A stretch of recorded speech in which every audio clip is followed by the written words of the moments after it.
அன்பர்களே, இந்தியாவின் ஒரு இராணுவ வளர்ச்சி நேற்று முதல் இன்று வரையும், இன்று புதன்கிழமை வரையும் உலக பரப்பில் மிகப்பெரிய கவனத்தை ஈர்த்திருக்கின்றது. அமெரிக்காவுக்கும் ஆச்சரியத்தை ஏற்படுத்தி இருக்கின்றது. என்னவென்றால், அதாவது சரியாக சொல்ல போனால், கடலில் இருந்து நீர்மூழ்கி கப்பலில் இருந்து ஏவுகணை ஏவிய விடயத்தில் மிகப்பெரிய வெற்றியும் சாதனையும் புரிந்திருக்கின்றது. இதுதான் நேற்று முதல் இன்று வரையும் உலக பரப்பில் மிகப்பெரிய கவனத்தை ஏற்றிருக்கின்றது. INS First Indigenous Nuclear Arrogance KLM SLBI Submarine Launched Ballistic Missile வெற்றிகரமாக சோதித்ததால் இந்தியா அணுசக்தி உலகில் 2வது தாக்குதல் திறனை வலுப்படுத்தி இருக்கின்றது. அதாவது சரியாக நாம் அதை கவனத்தில் எடுத்து சொன்னால், நீர்மூழ்கி கப்பலில் இருந்து ஏவப்படும் பாலிஸ்டிக் ஏவுகணை சோதனையில் இந்தியா மிகப்பெரிய வெற்றி கண்டிருக்கின்றது. நேற்று ஆர்ப்பாட்டம் இல்லாமல், எந்தவித அலங்காரமும் இல்லாமல் அமைதியான முறையில் இந்த சோதனையை வெற்றிகரமாக முடித்து உலகத்தை ஆச்சரியப்படும் அளவுக்கு இந்தியா மிகப்பெரிய ஒரு இராணுவ முன்னேற்றத்தை அடைந்திருக்கின்றது. இவைகளை நாம் சொல்லுகின்ற போது இவர் இந்தியாவுக்கு ஆதரவு, இந்தியா சேனல் என்றெல்லாம் சொல்லுவதெல்லாம் ஒரு வடிகட்டிய முட்டாளின் பேச்சாகத்தான் நான் பார்ப்பேன். அதாவது இலங்கை என்பது ஒரு சுண்டக்கா தேசம், அதில் மாற்று கருத்துக்கு இடமில்லை. அடுத்த நாடுகளின் கையேந்தலில் வாழ்கின்ற நாடு ஸ்ரீலங்கா. நாம ஒரு குண்டூசி, ஒரு ஃபைல் கிளிப் கூட செய்ய பக்கில்லாத நாடுதான் இந்த நாடு. எப்படி இவங்க முன்னேற போறாங்க? அந்த வகையில பார்க்க போனால், ஒரு காலத்தில் இந்தியா பிச்சைக்கார நாடு கண்டு நாம் எல்லாம் நையாண்டையும் கிண்டலும் செய்த நாடு இன்று வல்லரசுகளின் வரிசையில் வரிசையில் வல்லரசுகளுடன் சரிசமமாக பேசக்கூடிய அளவுக்கு மிகப்பெரிய முன்னேற்றம் கண்டிருக்கின்றது இந்தியா. இதுதான் இன்றைய உலக செய்தி.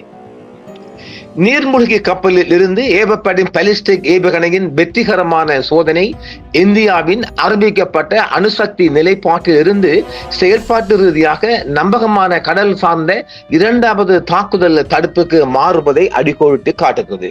எப்படி?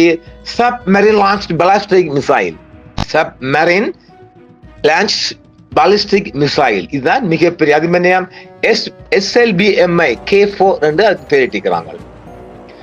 டிசம்பர் 23 நேற்று வங்காள விரிகுடா கடலில் அணுசக்தியால் இயங்கும் பாலிஸ்டிக் ஏவுகணை நீர்மூழ்கி கப்பலான INS அரிஹாந்தில் இருந்து K4 நீர்மூழ்கி கப்பலில் இருந்து ஏவப்படும் பாலிஸ்டிக் ஏவுகணை SLBM வெற்றிகரமாக சோதிக்கப்பட்டதன் மூலம் உயிர் வாழக்கூடிய மற்றும் நம்பகமான அணுசக்தி தடுப்பை தேடுவதில் இந்தியா மற்றொரு தீர்க்கமான வரம்பை தாண்டி இருக்கின்றது. மிகப்பெரிய சாதனையும் புரிந்திருக்கின்றது. இது தெற்காசியா மற்றும் பரந்த இந்தோ பசிபிக் கடல்சார் களத்தில் மூலோபாய கால்குலஸை வடிவமைக்கும் அதே வேளையில் புதுடில்லியின் 2வது தாக்குதல் திறனை அடிப்படையில் வலுப்படுத்தும் ஒரு வளர்ச்சியாகும் என்று உலக நாடுகளால் பார்க்கப்படுகின்றது. இந்தியாவின் கிழக்கு கடற்பரப்பு கோட்டைக்குள் இயங்கும் ஒரு மறைக்கப்பட்ட நீருக்கடியில் மேடையில் இருந்து செயல்படுத்தப்பட்ட இந்த ஏவுதல் தளம் செயல்பாட்டு ரீதியாக நம்பகமான கடலுக்கடியில் அணுசக்தி ரோந்துகளுக்கு மாறுவதை குறைக்கிறது. முதல் தாக்குதலில் இருந்து தப்பித்து உறுதியான பதிலடியை வழங்கும் திறன் கொண்டது. நீர்மூழ்கி கப்பலில் இருந்து ஏவப்படும் ஏவுகணையை தோராயமாக 3500 கிலோமீட்டர் செயல்பாட்டு வரம்பை கொண்டு சரிபார்ப்பதன் மூலம் இந்தியா தனது பாலிஸ்டிக் ஏவுகணை நீர்மூழ்கி கப்பல்களை விரோதமான கரைகளிலிருந்து வெகு தொலைவில் பராமரித்து அதன் பாலிஸ்டிக் ஏவுகணை நீர்மூழ்கி கப்பல்களை அதிகரிப்பதற்கு பதிலாக உயிர் வாழும் தன்மை மூலம் தடுப்பு நிலத்தன்மையை வலுப்படுத்தும் அதே வேளையில் ஆசியா கண்டத்திற்குள் ஆழமான ஆபத்தான மூலோபாய இலக்குகளை தக்க வைத்துக் கொள்ளும் திறனையும் இந்தியா நிரூபித்திருக்கின்றது.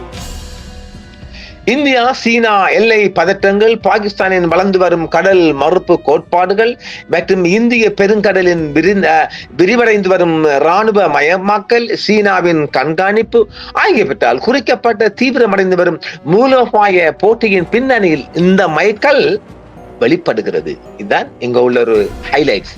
இது K4 சோதனையை ஒரு தொழில்நுட்ப பயிற்சியில் இருந்து நோக்கம், திறன் மற்றும் மூலோபாய முதிர்ச்சியின் புவிசார் அரசியல் சமீட்சையாகவும் உயர்த்தி காட்டியிருக்கின்றது.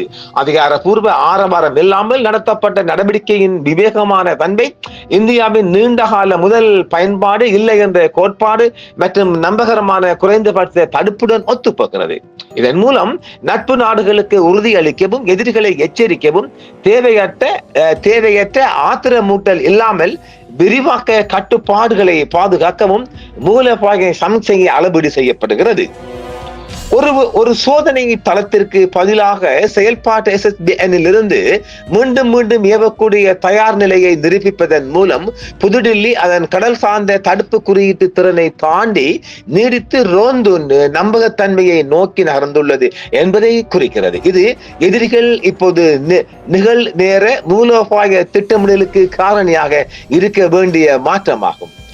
இந்த சோதனை ரோந்து இடங்கள் மற்றும் உயிர் வாழும் தன்மை குறித்து நிச்சயமற்ற தன்மையை அறிமுகப்படுத்துவதன் மூலம் போட்டி அணுசக்தி திட்டமிடுபவர்களின் முடிவெடுக்கும் காலக்கெடுவை மேலும் சுருக்குகிறது. இதன் மூலம் போர்க்கப்பல்கள் அல்லது விநியோக அமைப்புகளின் எண்ணிக்கையிலான விரிவாக்கத்திற்கு பதிலாக தெளிவின்மை மூலம் தடுப்பை வலுப்படுத்துகிறது. பிராந்திய சமநிலை கண்ணோட்டத்தில் K4 சரிபார்க்கப்பட்ட அணுகல் ஆரம்பகால மோதல் கட்டங்களில் பாதிக்கக்கூடிய நில அடிப்படையிலான ஏவுகணையை இந்தியா நம்பியிருப்பதை குறைப்பதன் மூலம் தடுப்பு சமன்பாடுகளை மறுபரிசீலனை செய்கிறது. இது இந்தியாவின் மிகப்பெரிய முன்னேற்றமாகவே உலக பரப்பில் இது மிக அதிகமாக பார்க்கப்படுகிறது. தோராயமாக 17 டன் ஏவுதள நிறை, சுமார் 12 மீட்டர் நீளம் மற்றும் 1.3 மீட்டர் விட்டம் கொண்ட 2 நிலை திட எரிபொருள் ஏவுகணை இந்தியாவின் ஹரியான் வகுப்பு செங்குத்து ஏவுதள கட்டமைப்போடு இணக்கமாக வடிவமைக்கப்பட்டுள்ளது. அதே நேரத்தில் நீண்ட தூர பாதைகளுக்கு போதுமான ஆற்றல் வரம்புகளை பராமரிக்கிறது. முனைய நிலப்பரப்பு எல்லை கோட்டு பொருத்தம் மூலம் மேம்படுத்தப்பட்ட அதிநவீன செயலற்ற வழி செலுத்தல் அமைப்பு மூலம் வழிகாட்டுதல் அறியப்படுகிறது. இது 10 மீட்டருக்கு குறைவாக இருக்கும் ஒரு வட்ட பிழையை உருவாக்குகிறது. இது K4 நவீன மூலோபாய தர SLBMகளில் உறுதியாக வைக்கும் துல்லியத்தையும் இது சரிகாட்டுகிறது. ஏவுகணையின் 2500 கிலோகிராம் வரையிலான சுமை திறன் போர்முனை உள்ளமையில் நெகிழ்வுத்தன்மையை அனுமதிக்கிறது. அணுசக்தி சுமைகள் மைய தடுப்பு பணியை உருவாக்குகின்றன. அதே நேரத்தில் கோட்பாடு உருவாக்கினால் எதிர்கால வழக்கமான மூலோபாய பாத்திரங்களுக்கான தத்துவார்ந்த திறனை தக்க வைத்துக் கொள்கிறது. இந்த வரம்பு முந்தைய K15 சாகரியா SLMஐ விட வியத்தகு முறையில் அதிகமாக உள்ளது. தோராயமாக 750 கிலோமீட்டருக்கு மட்டுப்படுத்தப்பட்டது மற்றும் நீர்மூழ்கி கப்பல்கள் எதிரி கடற்படைகளுக்கு ஆபத்தான முறையில் அருகில் செயல்பட வேண்டி இருந்தது. அவற்றை கண்டறிதல் மற்றும் நடுநிலை படுத்தலுக்கு வெளிப்படுத்துகிறது. 2016 சேவைக்கு நியமிக்கப்பட்ட இந்த நீர்மூழ்கி கப்பல் நீரில் மூழ்கி இருக்கும் தோராயமாக 6000 டன்கள் இடமாற்றம் செய்கிறது மற்றும் 83 மெகாவாட் அழுத்தப்பட்ட நீர் உலையால் இயக்கப்படுகிறது. இது நீட்டிக்கப்பட்ட நீருக்கடியில் சகிப்புத்தன்மை மற்றும் மேற்பரப்பு தேவையில்லாமல் நீடித்த தடுப்பு ரோந்துகளை செயல்படுத்துகிறது என்றும் இந்திய தரப்பால் இது சொல்லப்பட்டாலும் இது இன்றைய உலக பரப்பில் மிகப்பெரிய ஆச்சரியத்தை கொண்டு வந்திருக்கின்றது.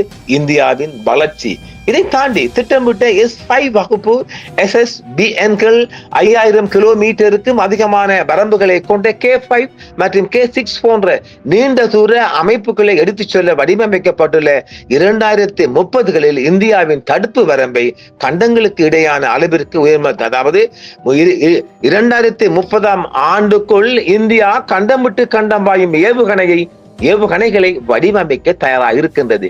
இப்ப சொல்லுங்க, இந்தியாவின் வளர்ச்சியா இல்லையா? இலங்கையில நாம என்னத்தை சந்திக்க போறோம்? நமக்கு ஒரு குண்டூசி கூட, ஒரு சாதாரணமா இந்த பேப்பர்கள்ல குத்தக்கூடிய குண்டூசு கூட நம்ம நாட்டுல செய்யறதுக்கு வக்கில்லாத நாடு. ஏன் இன்னொரு நாட்டை கொண்டு இறக்கி அதை செய்வம் இல்லாமல் இந்தியா சீனாவிலிருந்தே இறக்குறாங்க. சீனாவிலிருந்து தானே ரொம்ப சீப்பா கிடைக்குது இல்லையே, அதையே இறக்கித்தான் கொண்டு போலாமே ஒழிய இந்த நாடு எந்த ஒரு வகையிலும் இன்னும், அதாவது அறிவு சார்ந்த, இப்ப நம்ம ஏகேடிஆரை ஒரு ஊழல் இல்லாத அரசியல்வாதியாக நாங்கள் பார்க்கலாம். ஆனால் இந்த ஜேவிபி குரூப் அறிவு சாய்ந்த ஆட்களா என்றால் நான் அதுக்கு பதில் சொல்ல மாட்டேன். ஏனெனில் இந்த நாட்டை முன்னேற்ற ஊழலை மட்டும் ஒரே ஆட்சிக்குள்ள பல விடயமான கையாளக்கூடிய அளவுக்கு இந்த ஆட்சி இல்லை. மிகப்பெரிய ஒரு ஹோப் இருந்துச்சு எங்கள்கிட்ட எல்லாம். அப்படிங்கப்பா ஜேபி வந்தால் எங்கேயே கொண்டு செல்லும் என்றால் எங்கேயும் கொண்டு செல்லாது, இதுக்குள்ளே கம்முன்னு இருக்க வேண்டிய. ஆக இந்தியாவின் வளர்ச்சி என்பது அந்நிய தேசங்களில், அதாவது இந்தியாவின் எதிரி நாடுகளின் கண்ணை குத்தும் அளவுக்கு இந்த விடயம் உலக அரங்கில் பார்க்கப்படுகின்றது. இந்தியா இதற்கும் தன்னை ஈடுபடுத்தக்கூடிய அளவுக்குத்தான் இந்த சப்மரின் லான்ச் பாலிஸ்டிக் மிசைலை வெற்றிகரமாக சோதித்து வெற்றி கண்டிருக்கிறது. ஆக இப்ப சொல்லுங்க, நாம நேற்று சொல்லமில்லை, இந்தியாவுடன் இந்த ஜேவிபி அரசோ எந்த அரசோ ஒத்து போகணுமா வேண்டாமா? நிச்சயமாக இந்தியாவுடன் அனுசரித்து சென்றால் மாத்திரம்தான் இந்த நாட்டுக்கு ஒரு நல்லது நடக்கக்கூடிய நிலைப்பாடு இருக்குது என்பதையும் மீண்டும் மீண்டும் நாம் எட்டி வைக்க முடியும் என்றும் மற்றொரு காணொளி சந்திப்போம். என்றும் உங்களுடன் சன்ரைஸ் இந்தியா டிவி சப்ஸ்கிரைப் பண்ணுங்கள், பெல் பட்டனையும் கிளிக் செய்யுங்கள். உங்கள் ஆதரவே எங்கள் சேவை. ஆதரவு தாருங்கள், அரவணைப்போம். மறக்காம சர்ப்ரைஸ் பண்ணுங்க. தேங்க்யூ.